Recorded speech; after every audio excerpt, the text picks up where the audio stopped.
এই দেশ আমার কারো বাপের না, এই দেশ কারো স্বামীর না, এই দেশ আমাদের, আমার সন্তানদের। কারা কি করে গেছে, এখন আমরা বর্তমানে কিভাবে নিঃশ্বাস নিব, আমার ছেলেমেয়েরা কিভাবে বাঁচবে? কত টন রক্ত লাগবে এই পাওয়ারে থাকার জন্য?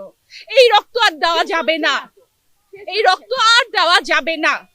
নিলে সব একেবারে নিঃশেষ করুক, সকল বাংলাদেশের প্রতিটা মানুষকে একসাথে নিঃশেষ করুক। একটা মাঝবয়সী লোক ছাতা হাতে নিয়ে হাঁটে যাচ্ছে নরমালি, পুলিশ এমন ভাবে তাকে মারলো, এটা মানে সুস্থ মস্তিষ্কে মারতে পারে না।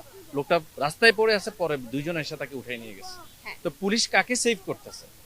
একটা ছাত্র শ্রমজীবী পরিচয় দেয়, এর থেকে নির্লজ্জ জাতি আমরা কত বড় জাতি। আমার ভাগিনা বুয়েটে পড়ে, সে আমাকে ফোন করে বলে, মামা আমি বের হচ্ছি মেডিসিনের জন্য, যদি আমার প্রবলেম হয় আমি বলবো আমি তোমার অফিসে চাকরি করি। উনি একদিক দিয়ে বলছে যে আমি দরজা খুলে রাখছি, আর আরেক দিক দিয়ে গুলি করছে। এটা কোন নীতি ওনার? উনি কি এখনো মিথ্যাচার করবে? উনি এখনো মিথ্যা কথা বলবে?